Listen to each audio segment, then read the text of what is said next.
Good day to all. So today let us see about the subject 18 CSS 101J, that is programming for problem solving. Okay, I am Kodalingam with the Department of Information Technology, SRM IST.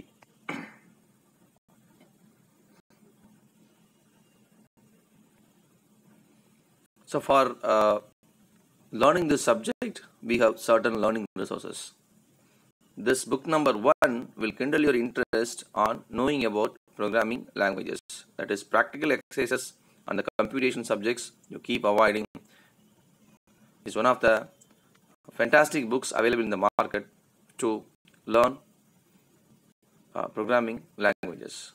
This book number 2 is a familiar book. It has been used for last 2 to 3 decades for all the computer science engineers.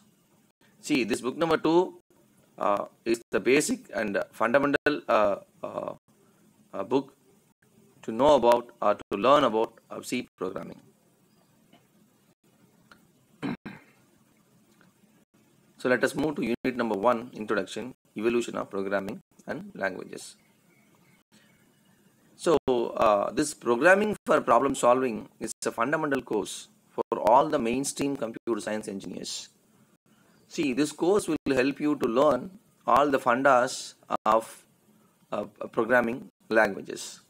See, whatever you learn in the future, which starts from here.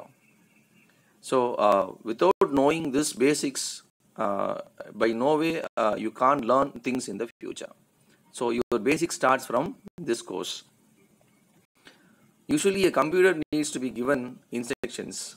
I mean, a computer can only understand instructions which has been written as programming, which has been written in programming languages. I mean, this understanding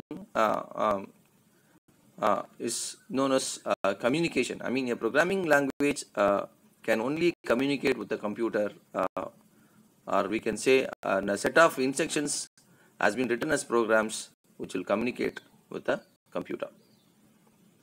Generally, a programming language is an artificial language that controls the behavior of a computer. Programming languages are defined through the use of syntactic and semantic rules. A language is a set of valid sentences. What makes a sentence valid? We can break validity down into two things, syntactic and semantics. The term syntactic refers to grammatical structure, whereas the term semantics refers to the meaning of the vocabulary symbols arranged with that structure. So you should be very clear that the syntactic refers to the grammatical structure and semantics refers to the meaning of the vocabulary symbols arranged with that structure. Usually, programming languages are used to facilitate communication about the task of organizing and manipulating information. I mean, yes, n number of software development life cycle are happening in this phase for the information era. I mean, they all are into the information process management systems. They are used to express algorithms precisely. We can see about algorithms in the upcoming lectures. So you can see the greater chart or tree of evolution of programming languages from late 1950s to 2010. They can be classified into functional and imperative. See, the functional programming paradigm was explicitly created to support a pure functional approach to problem solving. We can also call functional programming language as a declarative programming language. I mean, the functional programming is a form of declarative programming. In contrast, whereas the imperative programming, most of the mainstream languages such as OOPS, I mean object-oriented programming system, C#, C++, Visual Basic, Java were designed to primarily support imperative programming or procedural programming. So we can see the n number of evolution happen in the imperative phase, whereas in functional phase it is very minimal. Because I mean the procedural language, the imperative language gives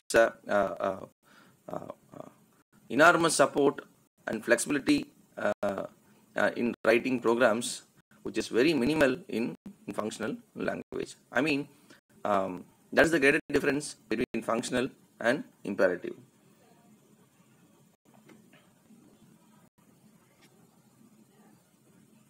As I told you already, this is the chart where we started, I mean from late 1950s to 2010. And these are the programming languages which gain much interest in this space. And these are the programming languages which are very familiar in the market for the last 70 to 80 years. From the creation of high-level languages to concurrency and asynchronicity, JavaScript and Go language. You see the evolution. I mean, from the high-level language to internet programming, there are n number of evolution cycle has happened in this space.